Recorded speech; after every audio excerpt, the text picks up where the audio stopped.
দিকে কিচেন থেকে আপনাদের জন্য নিয়ে আসলাম একটা ছোট মাছের চচ্চড়ি। এখানে আমি এই যে ছোট ছোট যে ট্যাংরা মাছগুলো পাওয়া যায় সেই ট্যাংরা মাছ নিয়ে নিয়েছি। এই ট্যাংরা মাছ দিয়ে আলু বেগুন দিয়ে একটা চচ্চড়ি রেসিপি আমি আপনাদের সাথে শেয়ার করবো। ট্যাংরা মাছ এবং এই যে বেগুন আর আলু আমি এভাবে করে কেটে নিয়েছি। এটা দিয়ে আমি একটা চচ্চড়ি আপনাদের সাথে রান্না করে দেখাবো। এখানে একটা প্যান নিয়ে নিয়েছি, সেখানে আমি প্রথমে আলু এবং বেগুনটা নিয়ে নিচ্ছি। এর মধ্যে আমি কিছু মশলা দিব। আগে আলু বেগুনের চচ্চড়িটা আমি হাতে মাখানো আলু বেগুনের চচ্চড়ি। দিয়ে দিচ্ছি লবণ পরিমাণ মতো, এরপরে দিব হলুদের গুঁড়া হাফ চা চামচ, মরিচের গুঁড়া হাফ চা চামচ ধনিয়ার গুঁড়া, জিরা গুঁড়া দিচ্ছি 1 চা চামচ। এখানে আমি দুটো পেঁয়াজ এভাবে কেটে রেখেছিলাম, সেই পেঁয়াজটা দিয়ে দিচ্ছি। আর দিব হচ্ছে এই যে 1 চামচ রসুন বাটা, কয়েকটা কাঁচামরিচ। এরপর আমি ভালো মতো বেগুনটাকে একটু হাত দিয়ে মাখিয়ে নিই। সব মশলার সাথে আমি বেগুন আলুটা ভালো মতো মাখিয়ে নিলাম।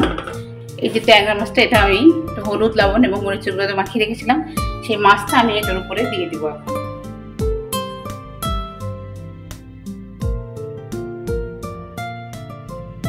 এখন আমি দিয়ে দিব তেল দিয়ে চুলাটা আমি জ্বালিয়ে দিব।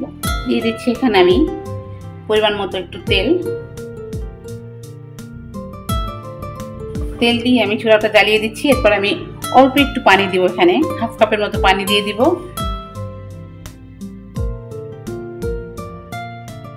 চুলাটা জ্বালিয়ে দিয়ে ঢেকে আমি 5 মিনিট রান্না করে এরপর ঢাকনাটা খুলবো। 5 মিনিট পরে আমি ফিরে এসেছি। এই যে তরকারিটা এখন এরকম এই পর্যায়ে আছে। ঝোল একদম কমিয়ে ফেলবো। ঝোলটা যখন একদম কমে শুকিয়ে যাবে তখন এটা আমি চুলা থেকে নামিয়ে নিব। এরপর যে আমি কি দিয়ে দিচ্ছি কিছু টমেটো। এটা আমি আবার ঢেকে কিছুক্ষণ পর উঠিয়ে দেখতে হবে। চুলার আঁচটা এই পর্যায়ে মিডিয়াম পর্যায়ে আছে। আবার আমি কিছুক্ষণ পর ঢাকনাটা এখন খুলেই রান্না করব। এটা বেশি নাড়াচাড়া করা যাবে না, চুলার আঁচটা কমিয়ে আস্তে আস্তে করে রান্না করতে হবে, তা নাহলে মাছগুলো ভেঙে যাবে। হাতে মাখানো চচ্চড়ি ট্যাংরা মাছ দিয়ে বেগুন আলু দিয়ে টমেটো দিয়ে খুবই মজাদার খাবার। বেগুন তো এমনিতেই খুব দ্রুত সিদ্ধ হয়ে যায়।